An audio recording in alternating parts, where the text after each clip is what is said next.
Hello students, मैं रोहन सिसोदिया स्वागत करता हूं आपका गामा चैनल पर। तो कंटिन्यू करेंगे हम हमारी वोकेबलरी की सीरीज़ को और आज हम करेंगे लेटर्स आई, जे, के और एल। इनके हम मीनिंग देखेंगे, एग्जाम्पल्स देखेंगे और सिनोनिम्स देखेंगे। और जो जो इन लेटर से रिलेटेड वर्ड्स एग्जाम में कॉमनली पूछे जाते हैं उनको आज हमारे वीडियो में डिस्कस करेंगे। तो चलते हैं हम लोग क्लासरूम में। डियर स्टूडेंट्स, अगर सभी एग्जाम रिलेटेड कंटेंट आप एक ही चैनल पर चाहते हो तो अभी इस चैनल को सब्सक्राइब करें और बेल आइकन को प्रेस करें। और अगर एग्जाम प्रेप को आप हाई लेवल पर ले जाना चाहते हैं तो डिस्क्रिप्शन में आपको ऐप और टेलीग्राम चैनल का लिंक मिल जाएगा। तो वर्ड है हमारा iconoclast, a person who strongly opposes generally accepted beliefs and traditions. तो आइकोनोक्लास्ट ऐसा बंदा होता है जो चली आ रही ट्रेडिशंस को रेडीली मानता नहीं है।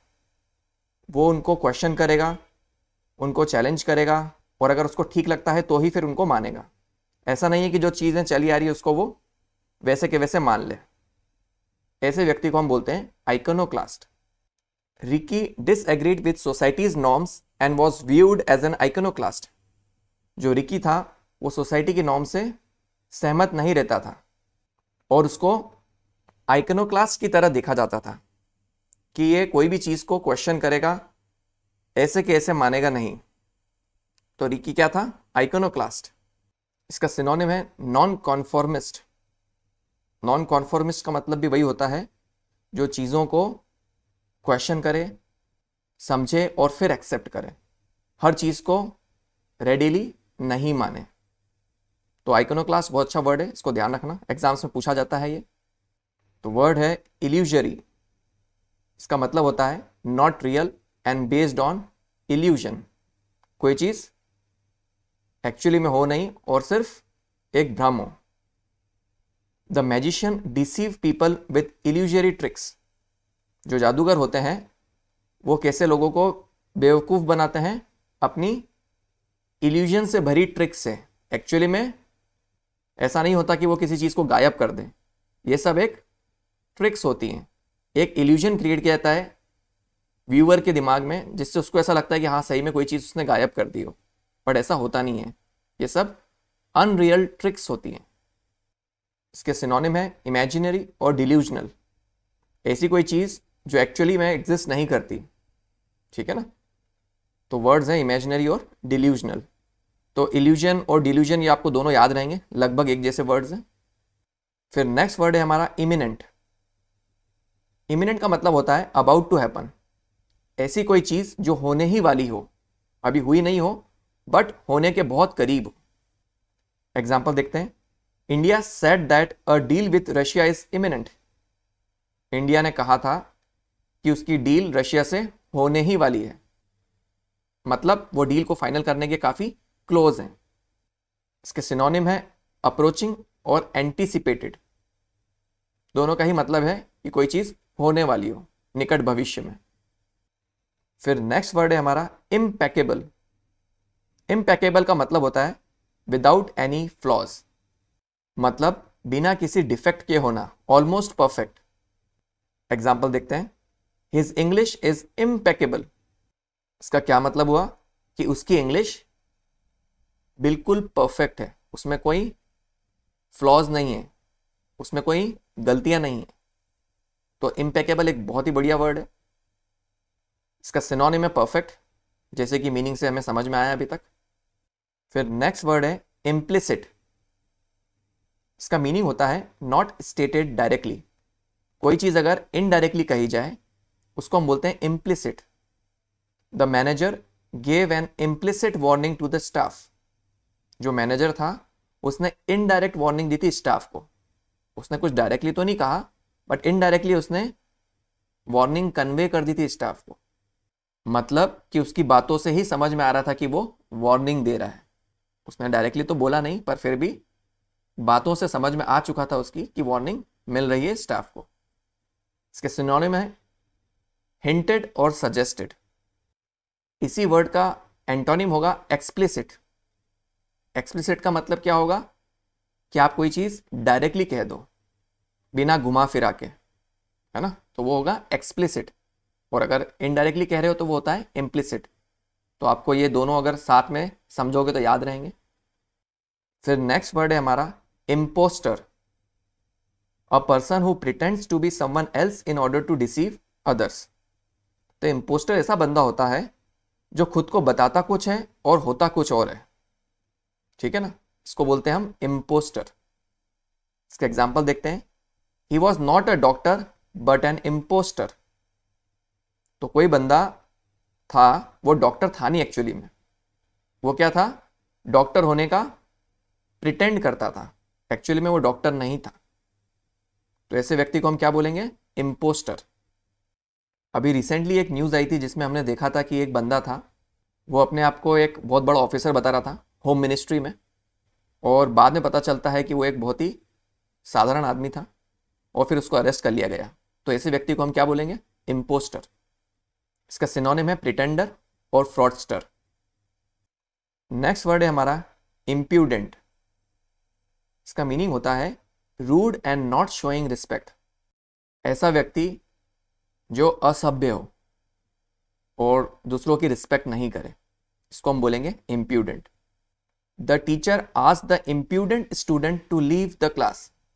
जो टीचर थे उन्होंने क्लास के एक असभ्य बच्चे को क्लास छोड़ने को कहा।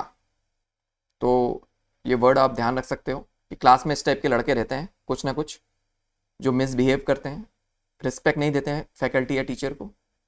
तो ऐसे लोगों के लिए हम बोलेंगे इम्प्यूडेंट। तो आप याद रख सकते हो इसको इस तरीके से। इसका सिनोनिम है इंसोलेंट। इंसोलेंट का मतलब भी होता है ऐसा व्यक्ति जो इंसल्ट करे दूसरों की। नेक्स्ट वर्ड है हमारा इंक्लीमेंट। ये वेदर के लिए जनरली यूज होता है जब वेदर अनप्लीजेंटली कोल्ड और वेट हो। तो अगर बहुत ही ठंडा वेदर हो या फिर बारिश जैसा हो रहा हो तो हम उसके लिए वर्ड यूज करते हैं इनक्लीमेंट वेदर, ठीक है ना। तो जब सनशाइन रहती है, वेदर साफ रहता है, उसके जस्ट अपोजिट जो वेदर होता है बहुत ही चिली, ठंडा या फिर बारिश वाला, उसको हम बोलेंगे inclement. The match was postpone due to inclement weather. जो मैच था उसको पोस्टपोन कर दिया गया। कई बार आपने देखा होगा क्रिकेट में बारिश आ जाती है तो मैच को रोक दिया जाता है। उसी प्रकार से इस एग्जाम्पल में कहा जा रहा है कि इनक्लीमेंट वेदर के कारण मैच को पोस्टपोन कर दिया गया। हो सकता है खूब ज़्यादा बारिश हो गई हो तो मैच को आप कंटिन्यू नहीं कर सकते उस केस में, ठीक है ना। सिनोनिम है इसका चिली और रेनी। चिली मतलब बहुत ही ठंडा, जो बिल्कुल आपको ठंड से जमा दे, या फिर रेनी, दोनों ही केस में हम इनक्लीमेंट वर्ड यूज करते हैं। नेक्स्ट वर्ड है इनएडिबल। नॉट फिट और सुटेबल फॉर ईटिंग। तो कोई चीज़ अगर इनएडिबल है तो उसको आप खा नहीं सकते हो। The city lake is now so polluted that the fish are inedible. शहर का तालाब इतना पॉल्यूटेड हो गया है, इतना दूषित हो गया है कि उसके जो अंदर मछलियां हैं वो खाने लायक नहीं बची। इसके सिनोनिम है अनईटेबल और स्टेल। स्टेल मतलब कोई चीज़ बिल्कुल सड़ जाए, अगर खराब हो जाए तो हम बोलते हैं स्टेल। वहीं पे अगर कोई चीज़ एडिबल होगी तो वो खाने योग्य होगी, उसको आप इजीली खा सकते हो। नेक्स्ट वर्ड है इनएक्सप्लिकेबल। इसका मतलब होता है अनेबल टू बी एक्सप्लेन्ड। ऐसी कोई चीज़ जिसको समझाया ना जा सके उसको हम बोलते हैं इनएक्सप्लिकेबल। एग्जाम्पल देखते हैं।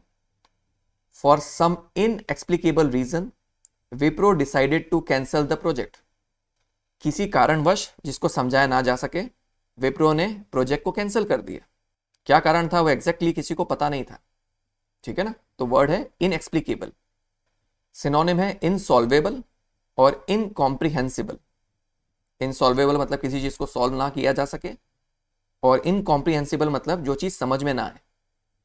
नेक्स्ट वर्ड है infringement. The action of breaking the terms of a law or agreement. किसी रूल या लॉ को तोड़ने को हम बोलते हैं infringement. When someone downloads movies from an unauthorized source, it will be copyright infringement. अगर कोई मूवी को डाउनलोड करता है ऐसे सोर्स से जो ऑथेंटिक नहीं हो, जो ओरिजिनल ओनर का नहीं हो, तो ये किस कैटेगरी में आता है, ये कॉपीराइट इन्फ्रिंजमेंट की कैटेगरी में आता है। तो आपने नोटिस किया होगा कई बार नेट पर पायरेटेड मूवीज़ मिलती हैं, ये उसी केस के लिए वर्ड यूज़ हुआ है इन्फ्रिंजमेंट। मतलब ओरिजिनल जो ओनर है वो नहीं बेच रहा है और कोई अनऑथेंटिक इलीगल तरीके से उस चीज़ को बेच रहा है अपनी वेबसाइट पर, तो ये इन्फ्रिंजमेंट होगा। उस केस में बेसिकली उसने लॉ या एग्रीमेंट को तोड़ा है। इसका सिनोनिम है वॉयलेशन, किसी लॉ या एग्रीमेंट को तोड़ना। नेक्स्ट वर्ड है हमारा इंजीनियस। ये किसी बंदे के लिए यूज होता है जो क्लेवर हो, ओरिजिनल हो और इन्वेंटिव हो। मतलब किसी के काम को कॉपी नहीं करे, वो खुद की कोई चीजें बनाए, क्रिएट करे। ऐसे व्यक्ति को हम बोलते हैं ingenious. Shreyas thought of a really ingenious solution to the problem. तो श्रेयस ने बहुत ही ओरिजिनल सॉल्यूशन ढूंढा किसी प्रॉब्लम का, कहीं से उसका सॉल्यूशन कॉपीड नहीं था, वो उसने खुद ने सोचा था, बनाया था, क्रिएट किया था। सिनोनिम है क्रिएटिव और इमेजिनेटिव। तो ये जो वर्ड है इंजीनियस, ये हम यूज़ कर सकते हैं रिनाउंड साइंटिस्ट लोगों के लिए, जैसे एडिसन हो गए, न्यूटन हो गए, आइंस्टीन हो गए। ये लोग सब इंजीनियर्स थे, बहुत ही क्लेवर थे, उनका काम ओरिजिनल हुआ करता था और नई नई चीज़ें क्रिएट और इन्वेंट करते थे। इन साइंटिस्ट से इस वर्ड को एसोसिएट करके याद रख सकते हो। नेक्स्ट वर्ड है हमारा इंसिपिड। इसका मीनिंग होता है not having a strong taste or character और having no interest or energy. तो अगर ये किसी फूड आइटम के लिए यूज़ करें हम, तो हम कह सकते हैं कि उसका कोई स्ट्रॉन्ग टेस्ट नहीं है, बहुत ही डल सा टेस्ट है, फ्लेवर नहीं है उसमें कुछ। उस केस में हम इंसिपिड वर्ड यूज़ करते हैं। या फिर हम तब ये यूज़ करते हैं जब कोई व्यक्ति हो जिसको कोई इंटरेस्ट नहीं हो या फिर उसमें एनर्जी बहुत कम हो, तब भी हम इंसिपिड वर्ड यूज़ करते हैं। एग्जाम्पल देखते हैं। The food serve to the patients in the hospital was insipid. Patients को जो खाना दिया गया था हॉस्पिटल में वो बहुत ही इंसिपिड था। और जनरली ये होता भी है, हॉस्पिटल्स में जो खाना होता है वो टेस्टलेस होता है ना, उबला हुआ उस टाइप का खाना दिया जाता है पेशेंट्स को, उनकी हेल्थ को ध्यान में रखते हुए, बट उसमें फ्लेवर और टेस्ट जनरली नहीं होता। तो हम वहाँ पे इंसिपिड वर्ड यूज़ करेंगे। इसके सिनोनिम है ब्लैंड। ब्लैंड का मतलब भी होता है फीका, हैविंग नो टेस्ट। और दूसरा सिनोनिम है फ्लेवरलेस, जैसा कि अभी हमने देखा। नेक्स्ट वर्ड है हमारा इंट्रेपिड। इंट्रेपिड का मतलब होता है फियरलेस, जिसमें कोई डर ना हो। The adventure of the Amazon forest are available only to a few intrepid explorers.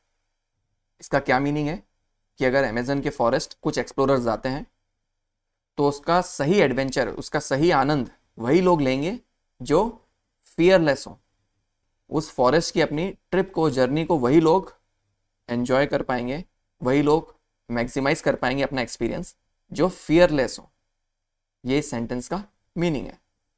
इसका सिनोनिम है अनडॉन्टेड।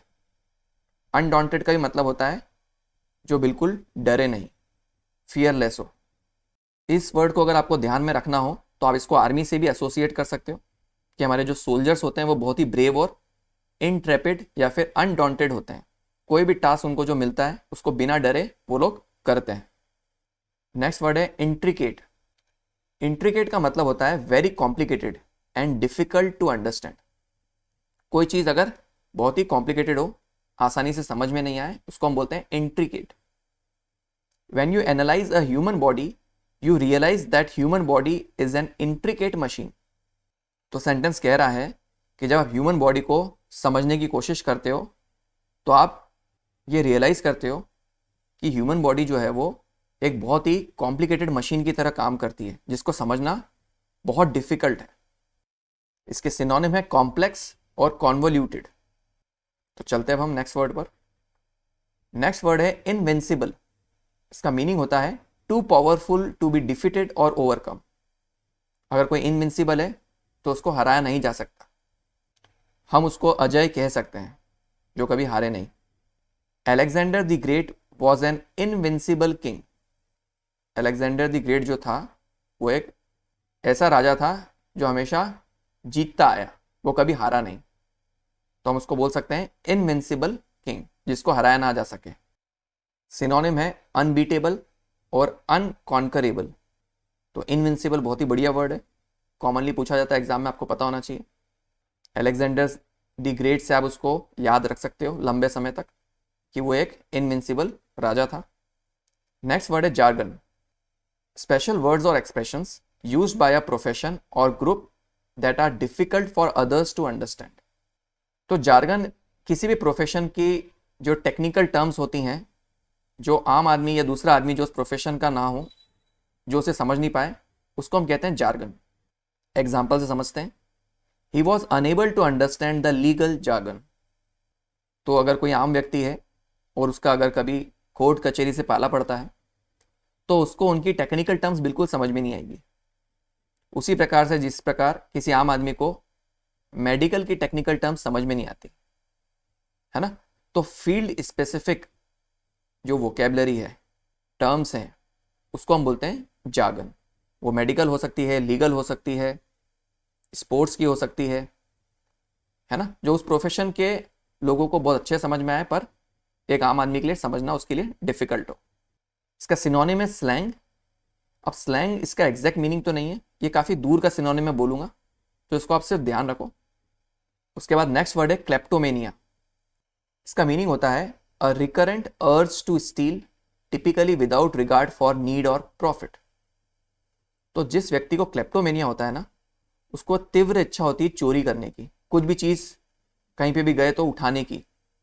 उसको उसकी ज़रूरत नहीं होती, ना ही उसको उससे प्रॉफिट कमाना है, बट फिर भी वो अपने आप को रोक नहीं पाता और चुराने की कोशिश करता है।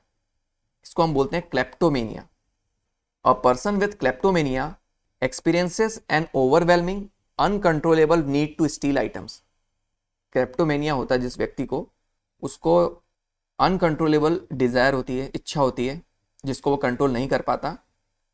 किस चीज़ की इच्छा होती है? चीज़ों को चुराने की। इसका सिनोनिम है शॉपलिफ्टर। शॉपलिफ्टर ऐसा व्यक्ति होता है जो शॉप पे जाएगा और कोई भी चीज़ उठा लेगा और बिना पैसे दिए या बिल दिए वहाँ से निकलने की कोशिश करता है। नेक्स्ट वर्ड है हमारा लेक्सिकन। मीनिंग होता है इसका the vocabulary of a person, language और ब्रांच ऑफ नॉलेज। तो किसी व्यक्ति की कंप्लीट वोकेबलरी को हम लेक्सिकन बोलेंगे, या फिर किसी लैंग्वेज के सभी वर्ड्स को हम बोलेंगे लेक्सिकन, या किसी फील्ड के सभी वर्ड्स को हम बोलेंगे, जैसे मेडिकल फील्ड हो गई तो उसके जितने भी वर्ड्स हैं, जितनी भी टर्म्स हैं, उनको हम बोलेंगे लेक्सिकन। एग्जाम्पल देखते हैं। Every year new words are added to the English lexicon. हर साल जो इंग्लिश की लेक्सिकन होती है उसमें नए नए शब्द जोड़े जाते हैं। तो इंग्लिश जो लैंग्वेज होती है उसमें नए नए वर्ड्स को ऐड किया जाता है। इसका सिनोनिम है डिक्शनरी। तो ध्यान रखना आप, लेक्सिकन किसी भी फील्ड के या किसी व्यक्ति के कंप्लीट वोकेबलरी को कहते हैं। नेक्स्ट वर्ड है लोकेशियस। तो लोकेशियस व्यक्ति ऐसा होता है जो बहुत ही बातूनी हो, टॉकेटिव हो। एग्जाम्पल देखते हैं। After drinking alcohol my normally quiet friend becomes quite loquacious. तो ऐसा कह रहे हैं कि जो मेरा दोस्त है वो वैसे तो बिल्कुल कम बात करता है, बट एल्कोहल पीने के बाद वो काफ़ी टॉकेटिव हो जाता है, वो खूब बातें करने लग जाता है। और ऐसा हमने देखा भी है कि होता है, लोग पीने के बाद खूब बोलते हैं। तो लोकेशियस वर्ड जो है ये टॉकेटिव वर्ड के लिए आप यूज़ कर सकते हो, बहुत ही बढ़िया वर्ड है। इसका सिनोनिम है गैरुलस और वॉल्यूबल। दोनों का ही मतलब होता है जो व्यक्ति खूब बात करे, खूब बोले। नेक्स्ट वर्ड है हमारा लूसिडिटी। इसका मतलब होता है क्लैरिटी ऑफ एक्सप्रेशन, किसी चीज़ को बहुत ही क्लियरली समझना और कहना, एक्सप्रेस करना। The students were awestruck by the lucidity of his explanation. तो जो स्टूडेंट्स थे वो बहुत ही अचंभित थे एक्सप्रेशन की क्लैरिटी को देखकर। तो अगर किसी फैकल्टी ने उनको कुछ समझाया होगा तो वो इतना क्लैरिटी के साथ समझाया कि जो बच्चे थे वो अचंभित थे। तो लूसिडिटी का मतलब होता है बहुत ही क्लियरली किसी चीज़ को एक्सप्रेस करना, समझाना। सिनोनिम होता है पर्सपिक्यूटी। इसका मतलब भी होता है क्लैरिटी। इसी के साथ हमने इन 4 लेटर के वर्ड्स जो इंपॉर्टेंट होते हैं, एग्जाम में पूछे जाते हैं रिपीटेडली, उन सबको अच्छे से डिस्कस कर लिया है, समझ लिया है। और उम्मीद करता हूँ कि आपको ये वर्ड के मीनिंग्स क्लियर हो गए होंगे। इनसे रिलेटेड कोई भी आपको डाउट हो, क्वेश्चन हो, तो मुझसे आप कमेंट सेक्शन में पूछ सकते हो। और वीडियो अच्छा लगे तो लाइक एंड शेयर करना भूलना मत। Thank you very much. तो दोस्तों, अगर आप चाहते हो कि ऐसा ही क्वालिटी कंटेंट आपको मिलता रहे जो हेल्प करे आपको आपकी एग्ज़ाम प्रेप में, तो सर्कल में जो गामा का लोगो दिख रहा है उसको क्लिक करें और चैनल को सब्सक्राइब करें। Thank you.